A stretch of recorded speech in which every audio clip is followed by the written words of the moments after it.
Olá, meus queridos alunos do curso Física Quântica, uma realidade oculta. Seja bem-vindo a mais uma aula, seja bem-vindo à nossa sala de aula aqui virtual, né? Espero que você tenha acompanhado as aulas, tenha feito o processo que a gente indicou, né, de construção do mapa conceitual para você entender bem o que está acontecendo, né? Nossas últimas aulas aí envolveram a tensão, né, do final do século XIX, começo do século XX. E na aula de hoje a gente vai começar aí, são 3 aulas que a gente está prevendo, para a gente poder entender bem o que foi o efeito fotoelétrico, como Einstein explicou este problema e como ele acabou ganhando o Nobel de Física por conta disso, né? A gente, só recapitulando um pouco, no contexto ali, em torno de 1887, 88, 90, por ali, até 1905, né? Se você ouviu as aulas anteriores, muitas coisas aconteceram, né? Então, você teve a descoberta do elétron, você teve a descoberta do efeito Zima, você teve a descoberta do raio-x, descoberta da radioatividade, quer dizer, estava fervilhando ali com muitas descobertas, mostrando um caráter particular, um caráter de partícula. E você tinha ainda a solidez da teoria eletromagnética de Maxwell, entendendo a luz como uma onda eletromagnética. Então não existia assim uma relação, alguma coisa que colocasse em dúvida a natureza da luz em si, né? Então a Planck trouxe, né? Nós vamos ver depois, vimos um pouco, né? Vamos ver depois um pouquinho mais sobre Planck, né? Planck trouxe a ideia da quantização, entendendo a radiação de corpo negro, né? O corpo negro como osciladores, né? Então, entendendo um pouco isso, Planck explica, né, a ideia da quantização de energia. Então, você teria pequenos osciladores que absorviam e emitiriam energia em frequências determinadas, né? Então, a emissão não era para qualquer frequência. Determinadas frequências você não tinha a energia sendo emitida. Então ele explica isso em 901, final de 1900, ele explica isso. E em 1905, Einstein chacoalha, digamos assim, o mundo com a explicação do efeito fotoelétrico. A gente vai falar do trabalho de Einstein na aula que vem, né? Mas essa aula é para falar um pouco do contexto. Então você tinha, em 1887, o Hertz, né, aquele mesmo que trabalhou com a detecção das ondas, né, que deu, digamos, um suporte experimental para as ondas eletromagnéticas. Ele já trabalhava com os cátodos e anodos, né, e o cátodo recebendo uma quantidade de luz, e ele percebendo que sempre tinha uma centelha ali, né, entendendo, mexendo com aquilo, tentando entender como que se dava a produção de uma diferença de potencial a partir da luz incidente, né? E ele começou a pensar, poxa vida, a luz está retirando elétrons para que apareça aqui uma diferença de potencial. Já já vou mostrar uma simulaçãozinha para ficar um pouco mais claro isso que eu estou falando, né? O Leonard, que era um assistente do Hertz, né, começou a fazer alguns experimentos com este aparato e ele começou a perceber que determinadas frequências, mesmo que você aumentasse a intensidade, nada acontecia. Você não tinha um aumento de corrente elétrica e muitas vezes nem a produção de corrente elétrica a partir da detecção de uma diferença de potencial. Lembrando que nesse contexto a lei de Ohm já era bem entendida, né? Onde a tensão é igual à resistência vezes a corrente, né? E a tensão nasce por conta da resistência de um campo elétrico, né? Então eu vou colocar na sequência para vocês uma simulação e vou comentar um pouquinho como que é esse experimento e qual era a dificuldade, né, que se tinha esse experimento. Já está entrando para você aí agora.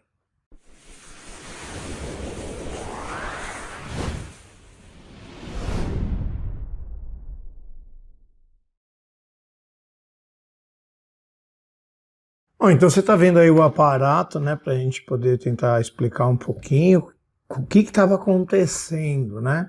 O que estava acontecendo, você tinha aqui, ó, cátodo anodo, né? Você tinha aqui as duas placas, né? Essa placa você tem ligado aqui, ó, o amperímetro, né? e está ligado aqui a uma bateria, né? Você pode produzir uma diferença de potencial, né? Note que aqui tem uma marcação, quer dizer, a bateria está ligada, mas como aqui não está encostado aqui, você não tem detecção de corrente, né? E você tem aqui, ó, a gente pode trocar aqui até, ó, para colocar, por exemplo, o potássio, né? Para a gente poder dar uma olhada nisso. Bom, o que acontece? Aqui não está marcando, ó, 0 de intensidade, ó, aqui eu vou controlar a intensidade, né? Tá? Só antes, ó, o que acontecia?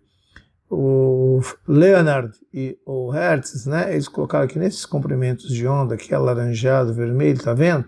Note que quanto maior o comprimento de onda, menor a frequência, né? Você tem aulas aí no nosso curso explicando essa relação.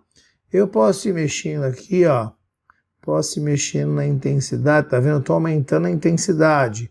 O que a teoria ondulatória, ela postulava? Poxa, você está aumentando a intensidade, quer dizer, você está mandando mais energia, né?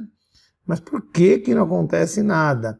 Então eles perceberam que eles iam aumentando aqui, cada vez mais, ó, vou chegar a 100%, ó, 100%, nada de corrente detectada, nada de corrente. Então o aumento da energia, da intensidade, ou seja, se aumentava para a mesma frequência, a intensidade, nada acontecia. Aí o que se notava? Quando você ia mexendo na cor, ou seja, mexendo na frequência, vai percebendo, eu estou diminuindo o comprimento de onda, diminuindo o comprimento de onda, estou aumentando a frequência, agora estou no verde, nada de detecção ainda, nada, estou com a intensidade, eu vou baixar a intensidade, para você não ficar achando que depois que a intensidade possa ter alguma coisa com isso, mas já mostramos que não tem. Vou deixar, ó, uma intensidade bem baixinha aqui, ó, 3%, ó, 2%. Nada de detecção, vou mexendo, né?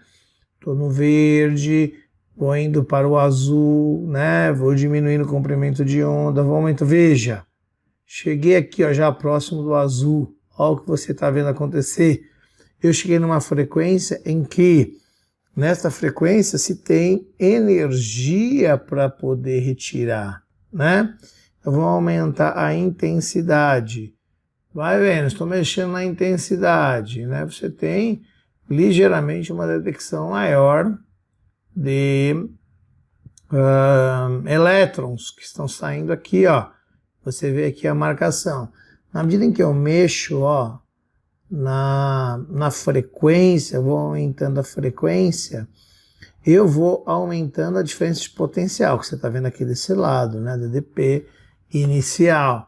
Veja que vai aumentando a intensidade, né? Ou seja, aqui no azul ultravioleta, você tem, né, ó, veja como aumenta muito, né? E se você mexer na intensidade, você vai ter, ó, veja, aumenta ligeiramente a detecção da corrente, né? Então, o que eles estavam intrigados? Poxa, por que não é a intensidade que faz a produção da corrente? Porque se eu voltar aqui, ó, zero, eu posso mexer na intensidade, colocar 100% que nada acontece. Então, era algo que intrigava, porque a onda, né, a energia que ela carregava estava associada à intensidade, a princípio, e por que não acontecia isso? Este é o efeito fotoelétrico que já acontecia naquele contexto, mas só foi explicado com o artigo do Einstein de 1905. E a gente vai fazer isso, vai explicar o artigo para vocês, né?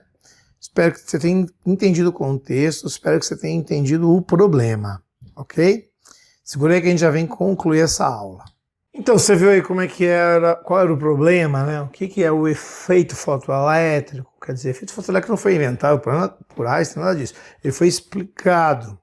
E se não se tinha explicação para isso, quer dizer, se deixava as pessoas intrigadas, porque Teoricamente, se você aumenta a intensidade, você ia estar colocando mais energia lá, você teria condições de arrancar os elétrons dali, aí o efeito fotoelétrico estaria associado à intensidade, mas não.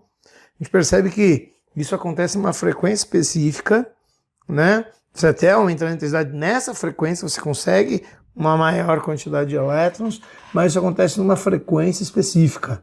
E era esse o problema que se tinha, era esse o problema que Einstein foi explicar em 1905 com um de seus artigos, né?